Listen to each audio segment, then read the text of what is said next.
Tere, head Eesti Olümpiaakadeemia podcasti kuulajad. Kelly Sildaru võitis Pekingi taliolümpiamängudelt pronksmedali pargisõidus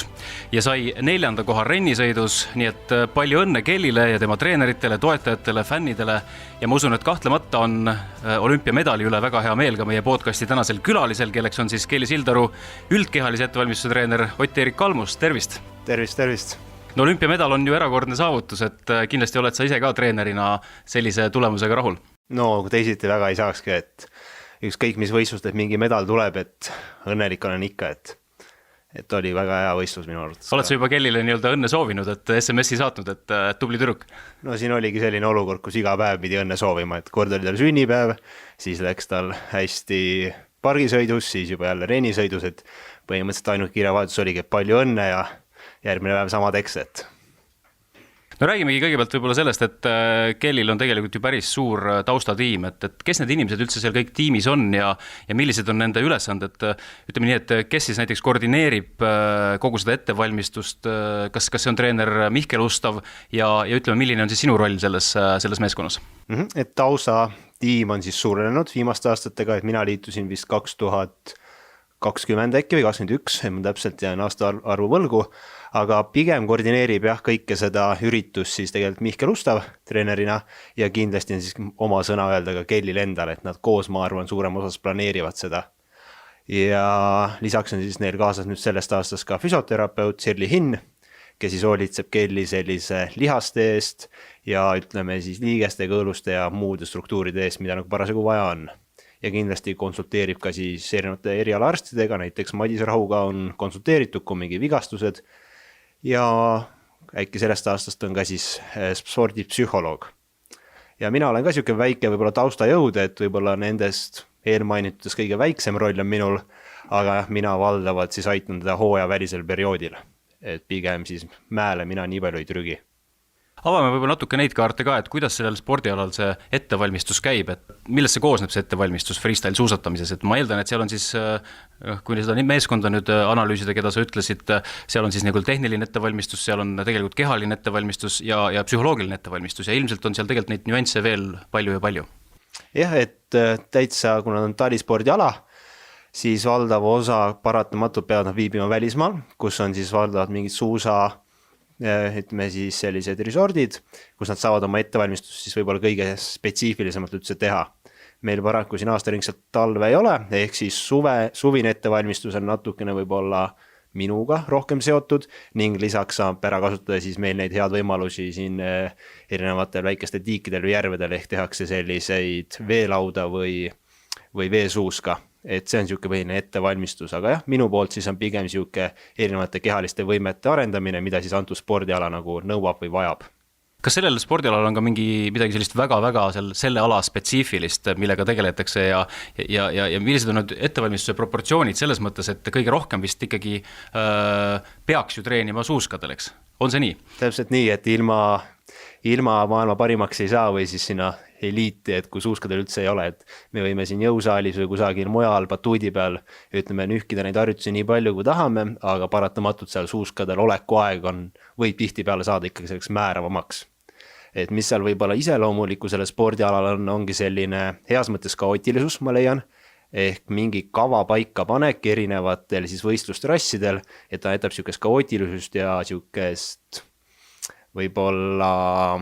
loomingulisust väga palju sinna spordialale, et kui võib-olla 100 meetri sprindis peavad sprinterid jooksma 100 meetrit otse, siis seal on väga palju siukest loomingulisust.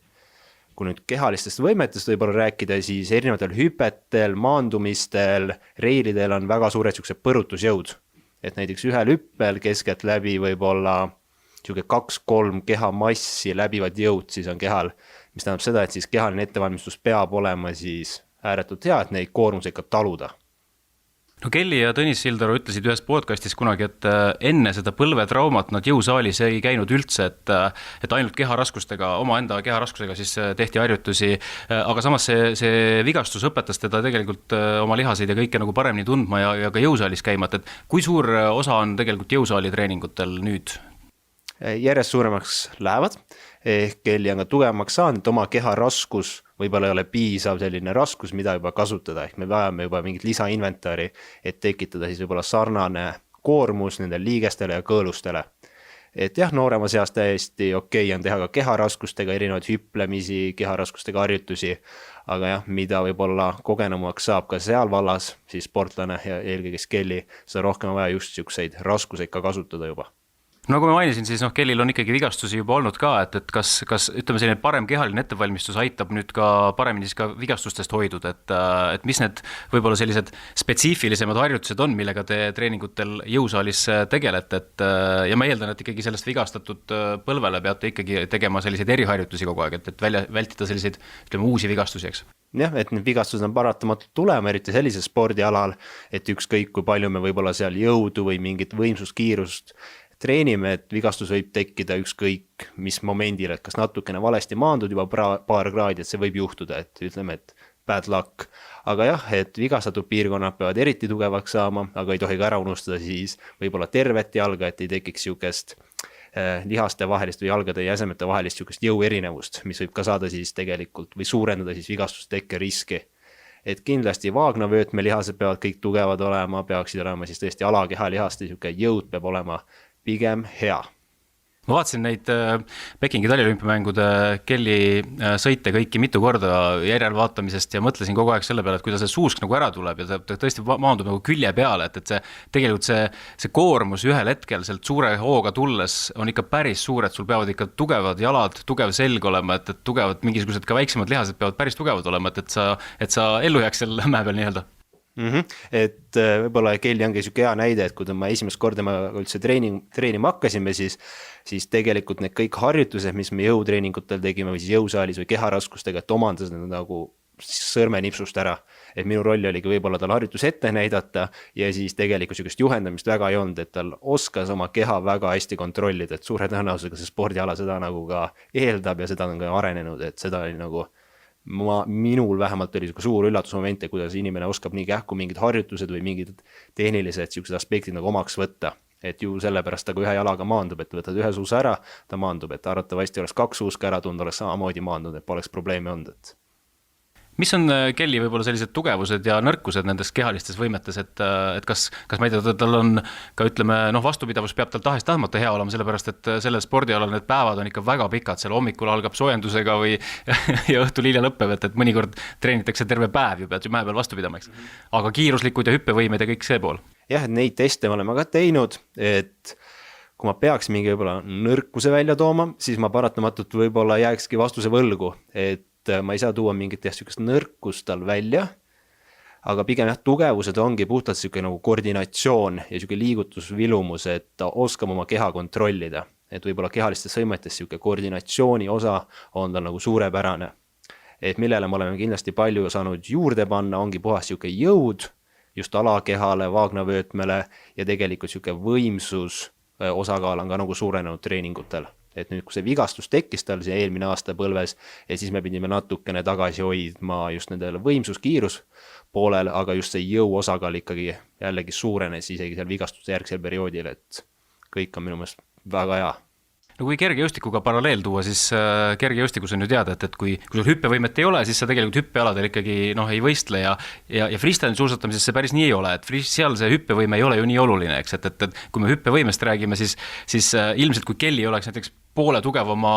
hüppevõimega, ega ta sellepärast poole vingemaid trikke ei teeks, eks? Jah, et ei saagi nagu otseselt paralleeli tuua, et kui me räägime võib-olla kiirus ja võimsus võimest, siis kergejõustikus ta justkui kandub üle natukene teise suunaga, siis freestyle suusatamises on ta jälle omas võtmes, et meil on võib-olla niisugust rotatsioonvõimsust vaja, ehk kui ta seal õhus on, et oskab siis pöörelda oma telje võimalikult kiirelt, samamoodi seal mingit reilide pealt minek mingisse suunda, et see nõuab niisugust väga kiiret niisugust rotatsioonvõimsust. Et see väljendub võib-olla siis seal freestyle suusatamises võimsusena. Aga samamoodi, et kiirus kandub samamoodi üle, kui kiiresti ma suudan pöörlema ennast panna ja võib-olla isegi siuke reaktsiooni kiirus, kui mul maandub, et kui kiiresti mul oskavad siis näiteks lihased lõdvestuda. Et see natuke nagu 2 erinevat kiiruse liiki. No kuidas tema see kehaline ettevalmistus mingiteks etappideks jagada, et millest see koosneb üldse, et see kindlasti on ju paras, nagu öeldakse, teadus, et kuidas freestyle suusatajat ikkagi edasi arendada ja igapäevaselt? Väga hea küsimus, et hooajasiselt, kui need on võistlused, siis ma otseselt nagu üldfüüsilise ettevalmistustreeninguid väga ei tee, sest see, mis ta seal mäel teeb, see on juba niivõrd üldfüüsiline ja me võib-olla koormaks siis lisatreeningutega tema lihtsalt kõik struktuurid, liigesed, lihased ja võib-olla ka vaimu üle. Et mis tõttu see põhihooaeg, kus mina võib-olla rohkem tegutsen, ongi seal kevade, suveperioodi ja võib-olla enne võistlusi ka mingi suts. Et üldjuhul me alustamegi sellisest baasjõust, kui mingid vigastused tekkinud, siis võib-olla natuke nendele piirkondadele rohkem tähelepanu pöörata, aga valdavalt siis jah, lihasmass ja baasjõud. Ja sealt sujuvalt läheb ta üle juba selliseks kiirusjõud või jõudkiiruse arendamiseks, kus me hakkame tooma sisse ka vajaduse mingisugused hüppeharjutusi, koordinatsiooniharjutusi, kus ta peab siis oma telgede ümber samamoodi ka maapinnal siis mingisuguseid liigutusi tegema. Ja samaaegselt siis Kelly vähemalt fännab aga veesuuska või veelauda, et tegelikult see on ka nagu mitte otsene ülekanne tema spordile, aga siuke ligilähedane. Ja vastupidavuse poole pealt mina selles mõttes väga ei muretse, kuna ta seal mäel pikka aega viibib, ta saab selle baas vastupidavuse sealt juba kätte, pluss ta käib oma koeraga kindlasti väga palju jooksmas ja suusatamas, et nendel mina teda ei käse näiteks seal kusagil sõudergomeetril tõmbama panna või jooksma, et selle ta tagab justkui ise. Huvitav, kuidas ta sealt mäest alla tulles, et me teame, et jõusaali treeningutel on ju hingamine väga oluline, et sa pead teadma, kuna välja hingata ja kuna sisse hingata, et kas sellel suusaspordialal on ka see hingamine oluline, et selle hetkel, kui ta selle hüppesse läheb, teab ta täpselt, kas ta peab seal hing kinni hoidma või välja hingama või on seda ka reguleeritud väga selgelt? Oi, see on hea küsimus, ma isegi ei oskaks sellele vastata, et ma arvan, et nendel tasemel sportlastel käib see nii automatiseeritud. Et kui näiteks ujujalaga öelda, et kuna sa hingad või kuidas sa hingad, siis ta jääb korraks mõtlema, et kuidas ma nüüd hingan, et see käib nii automatiseeritud, et võib-olla sellele nemad seal isegi tähelepanu ei pööra, aga see on ilmselt nad peavad olema ikkagi üsna vabad ja seal nagu väga suur selline pingetaluvus peab ka väga hea olema, eks, et Kelly üks trumpe vist ongi see, et ta tegelikult ta suudab väga mõnusa feelinguga peale minna sellele hüppele, et seal ei tohi nagu üle mõelda, et kui sa liiga pingesse lähed, paned lihased liiga krampi, siis arvatavasti sealt ka head ja hüppet ei tule, eks. Jah, et kui vaadata nagu erinevate siis võistlejate sooritusi, et trikkide keerukusest võib-olla ei räägi, aga just räägime niisugusest nagu voolavusest, mis seal õhus toimub või mis enne seda hüpet või siis maandumisel toimub, ja see on kõik nagu voolav, see on lihtne, et seda on nagu mõnus jälgida minu meelest, et kuidas saab nii kergelt mingi trikk nagu välja tulla, et ma arvan, et siin kohal ongi see, et temal ongi kuidagi vaba tunne seal õhus olla, et talle meeldib see. Kas te kasutate ka mingeid huvitavaid abivahendeid, nagu näiteks, ma ei tea, batuut ja sellised abivahendid? Mina ise talle batuudi peale pole mingi treeningplaani kirja pannud, aga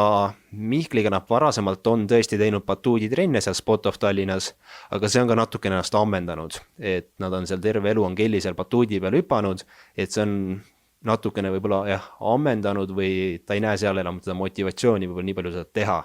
et selleks nagu mingeid uusi väljundeid võib-olla oleks parem isegi võtta, et sellepärast ta käibki seal reisidel, kus on erinevad siis mägedes on erinevad abivahendid, näiteks see maandumispääg või siis landing bag'id, kus ta saab seal siis uusi trikke proovida. No olümpiamängud teatavasti iga 4 aasta tagant on väga tähtis võistlus ja tihtipeale tekib selline olümpiamängude ärevus ikkagi nagu sportlasel, et kuidas Kelly ettevalmistus olümpiaks sujus ja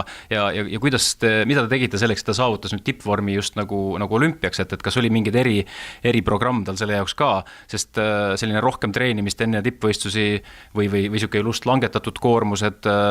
rohkem puhkamist, kuidas see kõik välja nägi? Et rohkem oli siis sellel perioodil kaasas Sirlin, füsioterapeut, kes hoolitseski selle eest, et ta seal võistluste järgselt taastuks, et just lihased ja kõik muud struktuurid taastuksid. Ehk mingi periood nad võtsid selle koormuse siis alla, aga see oli niisugune paar nädalat võib-olla enne olümpiat, et enne seda nad tegelesid siis aktiivselt selle võistlemisega ja ma arvan, et see võistlemine ja erinevate siis radade läbimine, et see oli kõige spetsiifilisem, mida üldse teha saab siis näiteks freestyle suusataja. Et ma arvan, et sellega nad panid päris 10-sse. Kellyle see ala ka väga meeldib, et ta muidu sellega ei tegeleks, et see pakub talle väga palju rõõmu, aga kas tal on olnud ka sellist ületreeningut, et sellist perioodi, kus ta, ma ei tea, võib-olla ei tahagi mäele minna ja ei tahagi praegu trenni teha? Hea küsimus, et ületreening võib-olla, kui ma ise olen spordidoktorant, et ma seda ületreeninguks ühtegi sellist nagu ütleme, mitte viitsimistrenni minna ei taha nimetada, et ületreening on väga kindel spetsiifiline mõiste, et tal ületreeningut ei ole, aga on ikka perioode, kus võib-olla sportlane või siis antud juhul Kelly võib-olla mingit treeningut väga teha ei taha, aga selles suhtes, et kui me tegime ka üketreeninguid, ta oli kohusetundlik, et vahepeal nägin teda kell 9, kell 10 õhtul isegi seal jõusaalis trenni tegemas, isegi kui eelmine päev võib-olla ei jaksanud või viitsinud minna. Et on ikka päevi, kus on jah, võib-olla laisem päev, muud toimetused, aga ta teeb alati need kõik asjad järgi, et ju talle siis meeldib, et kas see on nüüd kohusetunne või meeldivus, et seal on nagu raske öelda. No sellest, ütleme sellest pingelangusest ja kõigest sellest me rääkisime ka, et seal väga selliseid üle pingutada ei tasu, et kuidas tal on, kas ta taastub näiteks, kasutab ta ujulat, sauna, massaaže, ma ei tea, füsioterapeudist oli juttu, et kuidas tema taastumine välja näeb? Et nad kasutavadki siis praegu erinevaid füsioteraapia taastumismetoodikaid, näiteks kompressioonseadmeid. Et võib-olla kui mina selle endale külge panen, mina saan oma võib-olla 1-2% juurde endale sooritusvõimele järgnevaks treeninguks, aga minu puhul see nii palju ei määra. Nüüd tippspordis, kui Kelly saab näiteks 1% juurde sellest taastumisvõimekusest või 0,5%, et temal võib see määrata juba väga palju. Ehk nad kasutasid selliseid taastumisvahendi meetodeid, et just jällegi keha oleks korras. Et mis vaimsele poolele puutub, et võib-olla ongi lihtsalt sõpradega suhtlemine ja siuke leboolek võib-olla on kõige parem ja ma arvan, et talle ka see nagu istub, et tal on palju sõpru, nendega suhelda, perega suhelda, et see kõik annab, ma arvan, siukse hea vaimse taastumise ka. Ja see, nagu ma mainisin, et see on tal nii-öelda hobi ja töö koos, et see kindlasti, et talle sellega tegeleda meeldib, see kindlasti annab ka juba väiksest peale sellise väikse eelise teistega, eks? Ma arvan küll jah, et tihtipeale tulevad ka küsimused mitte ainult Kellile, aga mul võib-olla ise endale ka, et kus sa leiad nagu siukest motivatsiooni, võib-olla trenni anda, treeninguid teha, õppida, et siis on ka nagu päris raske vastata, et ma arvan, et kui see hobi ja töö või hobi ja sport on nagu justkui käsi käes, et sa ei vaja nagu otseselt mingisugust tohutut motivatsioonilaengut igalt poolt. Aga see on ka muidugi väga siuke erinev inimeselt inimesele, aga ma arvan jah, et Kelly puhul ta tõesti meeldib seal mägedes olla, ta meeldib reisida ja nii see nagu tuleb ka see edu, ma leian. Tal on nüüd nii palju tegelikult igasuguseid tiitleid juba ja vägevaid medaleid, et milline võiks nüüd edasi olla siis Kelly motivatsioon, võiks see olla maailma parim või võita veel rohkem esikohti või ma ei tea, teenida hästi palju, olla kuulus, olla tähelepanu keskus, mis see järgmine motivatsiooni laks võiks olla, mis talle selle eriti vinge poweri veel edasi annab? See on hea küsimus. $1 küsimuseks. Ja see on küll, et kui mina oskaks sellele vastata, et siis võib-olla Kellyt ei peaks seda küsima, et kindlasti mitte, et siuke au ja kuulsus ma ei taha uskuda, et talle pigem meeldib ikkagi seda sporti teha, kui nüüd motivatsioonist, et kuhu edasi minna, ma arvan, et võib-olla kõige parem on temalt nagu endalt ka seda küsida. Et ma arvan, et talle meeldib seda jätkata, äkki mingeid uusi trikke õppida, läbi selle võib-olla mingi uus edu saavutada mingitel võistlustel ja võib-olla ka siis Eesti rahvale justkui tagasi anda miskit, et Eesti rahvast seda toetas, sai väga palju positiivseid tagasisidet. Ma arvan, et Eesti rahvale oli nagu see väga-väga hea motivatsioonilaeng ja Kelly seda ka tunneb, et me saime medali. No Kellil on ka mitmeid rahvusvahelisi sponsoreid, Red Bull ja Roxy ja igasugused toetajad, et kas sponsorite soovid, ütleme see reklaami tegemisel osalemiseks häirivad mingil määral ka seda ettevalmistust või pigem üks täiendab teist ja Kellit ei koormata nii-öelda üle nende reklaamidega? Jah, et see on nii ja naa, et kuna ta niikuinii kannab sponsorite riideid, Red Bulli kiiver on tavaliselt üldjuhul peas, et ma rääkisin ka siis Red Bulli siukse Eesti osakonna poolega, et nemad ei käse näiteks Kellil panna mingi 3 pilti nädalas Instagrami või mingi eraldi TikToki kasutaja näiteks, kus ta peab siis Red Bulli promoma. Et pigem üks toetab teist ja pigem nad siis proovivad koostöös ka arendada võib-olla meie siukest ekstreemspordiala Eestis. Aga tihtipeale jah, tehakse ka välismaal näiteks erinevaid treeninglaagreid, kuhu kutsutakse kokku siis ühe sponsori poolt neid võistlejaid, ehk see paneb võib-olla selle graafiku rohkem kinni või piiritleb, et näiteks sellel ajal sa pead seal olema, pead meile tegema seal trenni, et me saaks mingisuguse ülevaate oma sportlastest anda. Ehk nad justkui täiendavad, aga samas nad võib-olla panevad kalendrisse kindlad kuupäevad paika, kus sa pead olema ja tihti on see siis välismaal kuskil riigis. No kui rääkida sellest Red Bulli näiteks maailmakuulsast treeningkeskusest, mida Kelly kasutab, et mis seal tehakse ja mis on seal sellist, mida näiteks meil siin Eestis ei ole, et kas Kelly saab seal samasuguse teeninduse nagu vormel 1 piloot Max Verstappen näiteks? Ise plaanin sinna nüüd minna ka märtsi lõpp, aprilli algus, kui kõik hästi läheb, et kindlasti ta saab seal siukest väga personaalset lähenemist, seal on väga kõrgel tasemel siuke teaduse pool, ehk nad saavad seal erinevaid siis ütleme parameetrid, markerid analüüsida siis vastavalt, mis spordialal mida vaja on. et Eestis meil on või oleme sinna suunas liikumas siin Tartu Ülikoolis, aga endiselt jääb nagu natukene mingitest asjadest nagu puudu ja just natukene see kapital, mis on ka täiesti nagu arusaadav. Et seal ta ravis oma põlvevigastus ka varasematel aastatel, et see aasta ta sinna ei jõudnud, aga nüüd see aasta märtsis-aprillis on plaan sinna ka siis minna ja külastada, et siis ma saan sealt parem ülevaate ka, et mis seal nagu reaalselt toimub ja äkki mõned mõtted siia Eestisse kaasa tuua. Millistes treeningkeskustes veel Kelly treenib, et ma saan aru, et tema treeninglaagrid ju tihti toimuvad siin igal pool maailmas on neid olnud, et ja kui pikad need treeninglaagrid tavaliselt on? No üldjuhul nendel sellised treeningtsüklid, kus nad viibivad laagrites, on sellised 2 või 3 nädalat on siis kuskil laagris ja nädal kodus puhkavad. Et kus nad käivad, siis on erinevad riigid, aga valdavalt siis kas Šveitsi, Prantsusmaa kandis,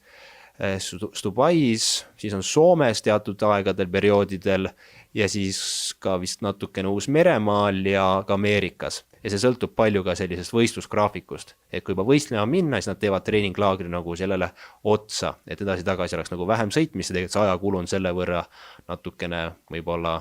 paremini sätitud. No me teame, et kõik need freestyle suusatajad tegelikult omavahel on ülihead sõbrannad ja ma ei tea, norralased määrisid ju ka Kelly suusad, eks seal koha peal ja nad kõik seal elavad üksteisele kaasa ja kallistavad üksteist ja väga-väga kihvt siuke sõpruskond on neil tegelikult. Kas Kellyl oleks vaja ka mõnikord tõesti siis treenida koos nii-öelda kellegi nii-öelda sparringupartneriga, annab see mingi talle nagu siukest eelist, sest päris omaette ei ole ka nagu hea toimetada, eks, et see hea on nagu näha silmanurgast, et mis nagu konkurendid teevad, et toimuvad need treeninglaagrid mõnikord koos konkurentidega või siis treenitakse ikkagi enamuse ajalt nagu eraldi? Enamuse ajalt nad treenivad eraldi, aga kui ongi näiteks mingi sponsorite poolt korraldatud näiteks treeninglaagrid, siis üldjuhul kutsutakse kokku eliitsportlased, kes siis nädal aega teevad koos sealt trenni. Ja paratamatult, kui käiakse sellistes väga heades treeningkeskustes, siis paratamatult üle maailma kogunevad sinna need sportlased ka kokku. Et paratamatult tehakse justkui ühe mäe peal trenni, aga ma leian, et see on ikkagi rohkem iseseisev nokitsemine koos treeneriga. Et ma arvan, et kui kellegi saada ütleme väga-väga heaks sõbrannaks ja hakata koos siis trenni tegema, kes on ka maailma võib-olla seal tipus, siis paratamatult see konkurents võistlustel säilib, aga jällegi võib-olla koos treeningutel nad saavad midagi koos siis läbi teha, arutada, mõelda, anda nõu, et see võib edasi vabalt viia. Millest meil siin Eestis võib-olla kõige rohkem puudus on, et mis ma ei tea, treeningvahendid võiksid Eestis olla, et ei peaks võib-olla nii palju seal välismaal treeninglaagrites viibima, et ma ei tea, kas siis väiksele Munamäele annaks ehitada mingi eriti vinge siuke freestyle hüppemägi, et saaks rohkem siin Eestis treenida? Et ma ütlen muidugi väga rumala vastuse kohe, et kõrgemad mäed, aga paratamatult seda nagu teha ei saa. Et suurim puudus, mis tegelikult võib-olla on, mida on maininud ka teised siis ekstreemspordi treenerid, ongi see sama landing bag või airbag, mis on siis väikse kallakuga. Et Eestis seda paratamatult ei ole ja see annab väga suure eelise siis näiteks suurriikidele, kellel on seda finantsikapitali, et igasse võib-olla treeningkeskusesse üles seada. Et see annab väga suure eelduse või võimaluse näiteks uusi trikke proovida reaalsel mäel, reaalsel hüppel. Et see on ikka suur puudus. Nüüd sain mingi ka info, et Nõmmele peaks tulema selline rada, mis on sarnane siis suusahüppajate maandumisele, ehk selline muru kunstkattega hüppenõlv ka siis ekstreemsportlastele. Et see peaks lähiajal tulema, kuna täpselt ei oska öelda, et see võimaldab samamoodi ka suvel siis näiteks suusad või lauajalga panna ja mingit trikke siis harjutada, et selleks ei pea siis ka minema välismaale lund otsima. Et need on niisugused põhilised võib-olla tõesti. No Kelly on nüüd maailma sellises absoluutses tipus ja kuidas saaks nüüd tema teadmiste ja kogemuste abiga juba uusi Eesti tulevikulootusi, noori vigursuusatajaid tippu viia, et mis selleks vaja on, et ma usun, et neid soovijaid, neid Kelly eeskuju järgijaid on nüüd praegu tekkinud juba päris palju Eestis. Jah, neid on tekkinud, et olengi just rääkinud jällegi nende samade treeneritega ja need pealekasv on tegelikult väga hea. Et järjest enam hakkab ka just noori tüdrukuid tulema, kes panas nii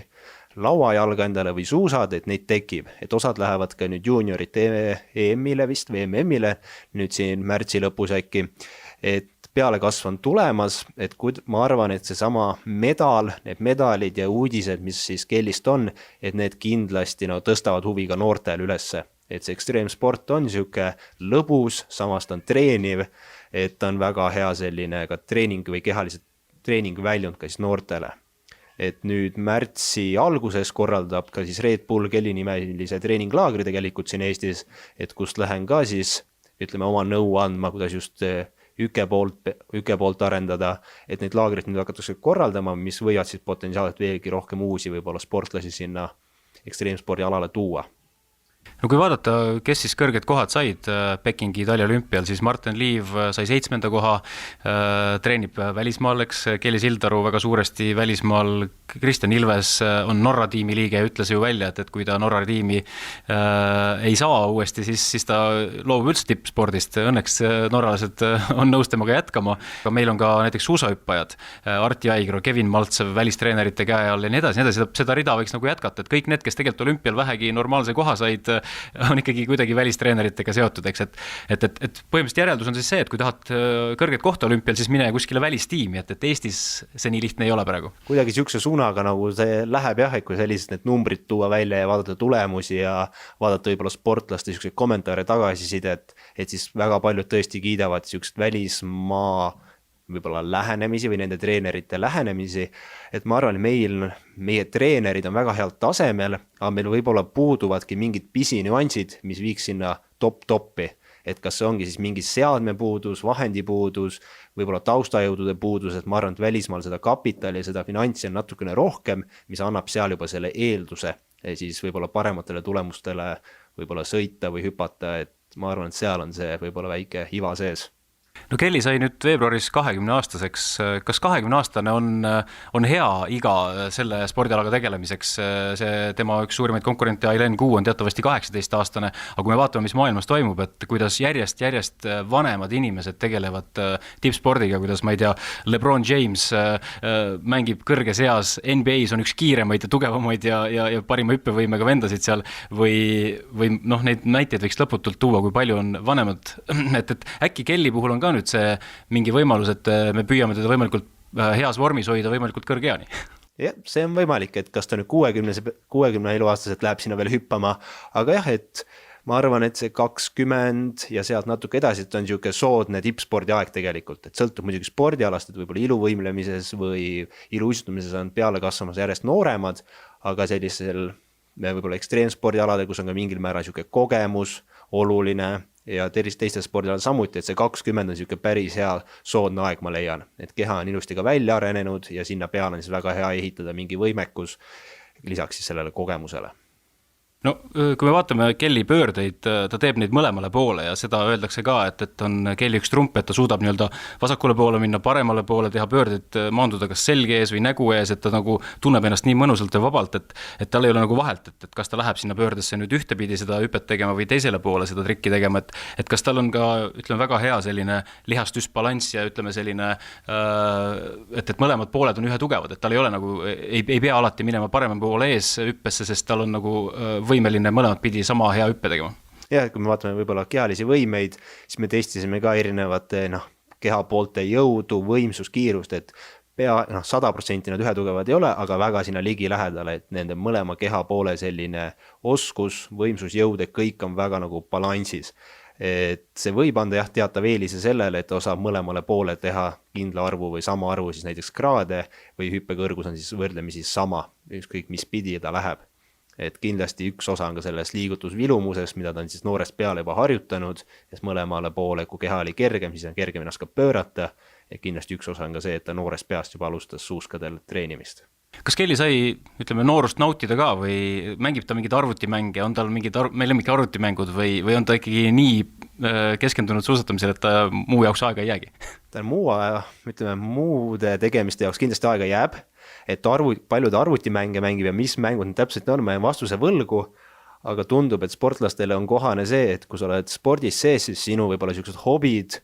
on ka sellised kehaliselt aktiivsed mingisugused tegevused, et ma tean, et talle meeldib oma koeraga väga palju jooksmas käia, murdma suusatada, kui nad on välismaal, siis oma treeneriga, siis nad käivad surfamas, et on pigem kogu aeg siuke aktiivne endiselt. Et tundub, et nagu ainult on sportlane täitsa hingest. Kuidas Kelly üldse puhkab, et mis tal sellised lemmiktegevused lõgastumiseks on, et vaatab mingid filme, kuulab ta muusikat, vaatab seriaale või loeb mingid raamatuid või millega ta niimoodi vabal ajal tegeleb? Kuna ma tean, et tal on väga palju selliseid sõprannasi, siis ma suure tõenäosusega arvan, et ta ikka rohkem ütleme, hängib on võib-olla juba vanakooli sõna, aga veedab kauem aega siis või veedab rohkem aega siis oma sõprade seltsis. Et eriti kui ta siin Eestis väga pikka aega ei ole, et alati on siis välislaagrites kusagil, et siis suure tõenäosusega see pere ja sõbrad on pigem eeskohal, kui on näiteks mingid seriaalid või filmid. Et ma arvan, et see on tema jaoks niisugune lõõgastus, kui ta saab oma sõpradega, sõbrana ja peredega koos aega veeta. Kas Kelly peab ka väga rangelt kehakaalu jälgima, nagu näiteks suusahüppajad, et noh, me Kristjan Ilvesega tegime podcasti, siis ta ütles, et noh, temal ei ole kaaluga nagu kunagi probleemi olnud, aga no suusahüppajatel üldjuhul on see ikka ülitähtis. Kas vigursuusatamises on ka nii oluline see oma kehakaalu jälgimine? Et vahepeal olid ta need hooprobleemid, kui ta noorem oli, et siis ei olnud see, et ta oli liiga raske, või ta oli liiga kerge. Et mis on nagu täiesti arusaadav, kui sa oled noor tütarlaps.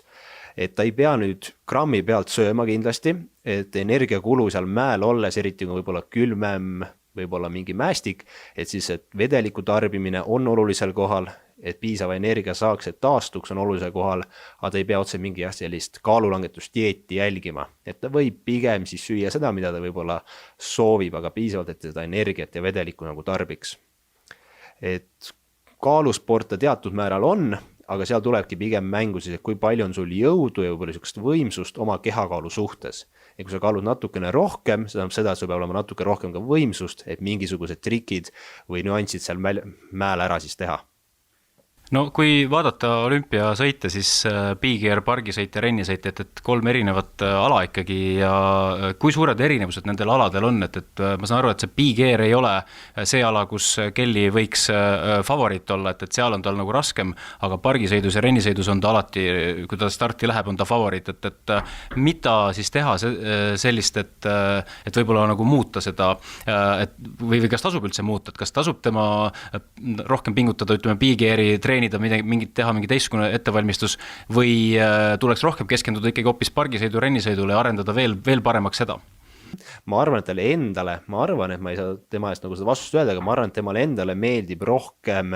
siis pargisõit ja rennisõit, et võib-olla big air ongi niisugune üksik hüpe, mis võib-olla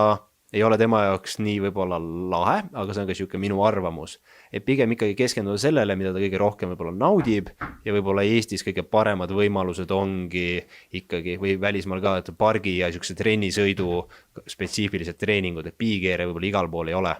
Ma küsiks siia podcasti lõppu veel mõned küsimused võib-olla siis Kelly tulevikuga seoses, et me tegelikult teame ja just rääkisime ka sellest, et ta sai veebruaris nüüd 20-aastaseks, mis on siis sellel spordialal tegutsemiseks kindlasti väga hea iga.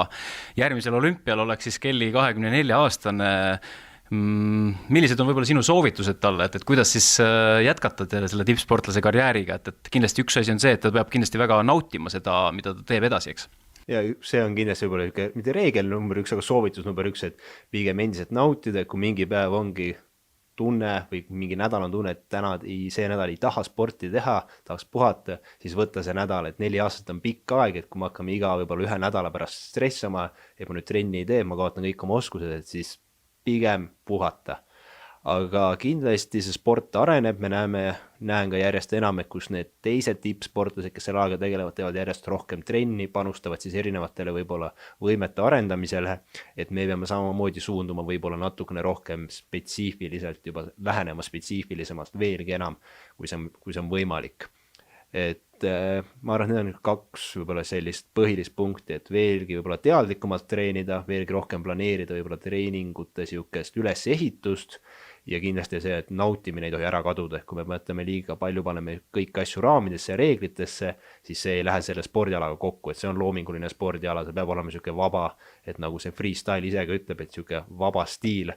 järelikult me peame ka nagu selle treeningu natuke vaba stiilis üles ehitama, aga teadlikult selle juures. No ta on väga suur eeskuju noortele, suhtles meediaga väga vabalt ja tundub, et ta tõesti naudib seda, mida ta teeb. Et ka olümpiavõitja Aileen Kuu ütles intervjuus, et Kelly Sildaru on tema üks eeskujusid olnud kogu elu, et järelikult see, mida Kelly teeb, see on ka professionaalses mõttes väga hea, aga just see paistab igalt poolt välja, et ta tõesti oskab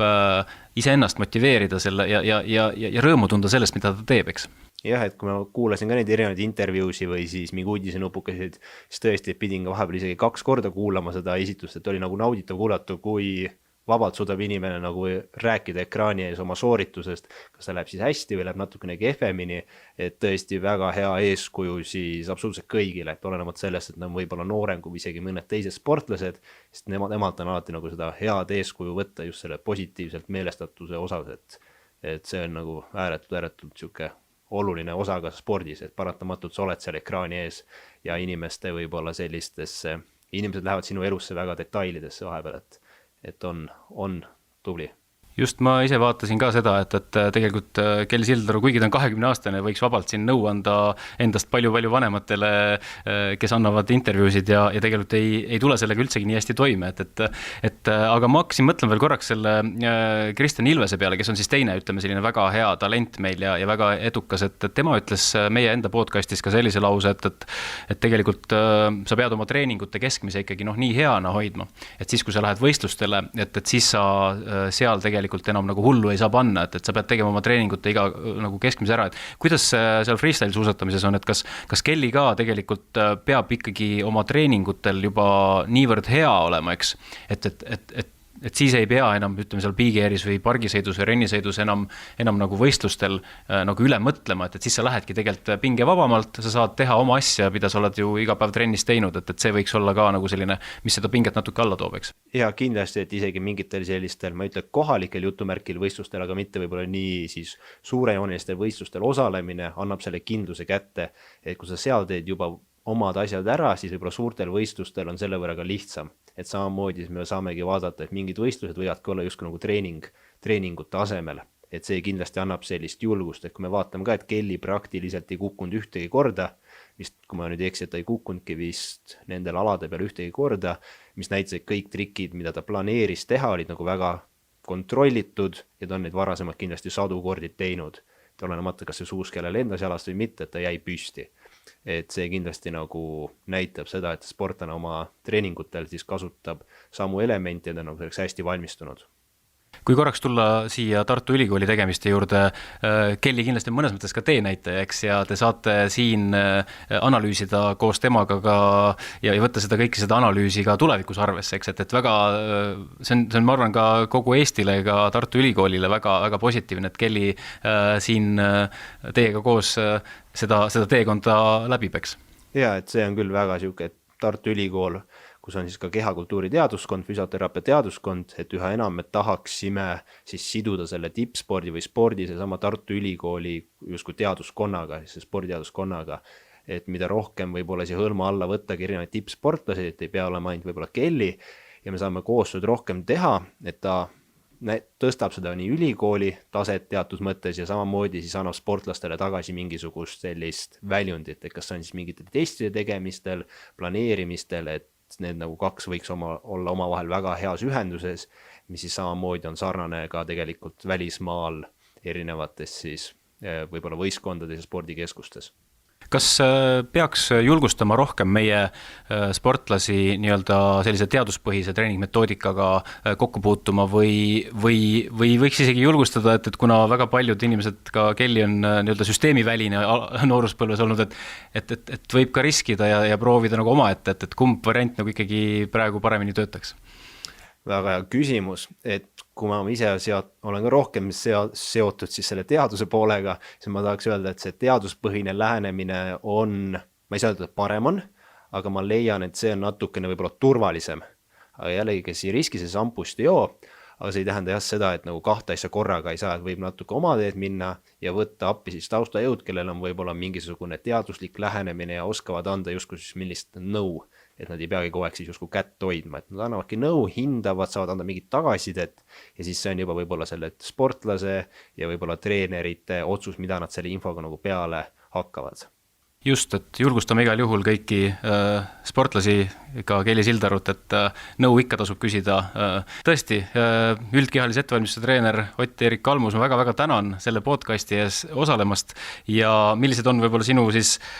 unistused tulevikus, et milline on see võib-olla tulemus, mille üle sa eriti õnnelik oleks, kas Kelly võiks tulevikus näiteks kunagi, ma ei tea, tulla olümpiavõitjaks, võita uuesti seal X-mängud, ma ei tea, maailmateistritiitled, mis need mis need Kelly järgmised sammud võiks olla? Need, mis sa just mainisidki, et ma arvan, et isegi kui ta ei tule kuld, ma arvan, et ükskõik mis medal mingit tiitlivõistluselt on jälle selline, mis toob võib-olla niisuguse kananaha ikkagi kehale ja suure tõenäosusega peale seda võistlust ei maga nii, nagu siin paar päeva on olnud, et niisugust head ärevust jälle tuua, ma arvan, kõikidele eestlastele, et see oleks võib-olla minu niisugune soov, et saaks jälle midagi positiivset, lahedat lugeda uudistest ja vaadata siis. Ott Järvik Kalmus, suur tänu podcastis osalemast. Aitäh kutsumast. Ja suur tänu kõikidele kuulamast.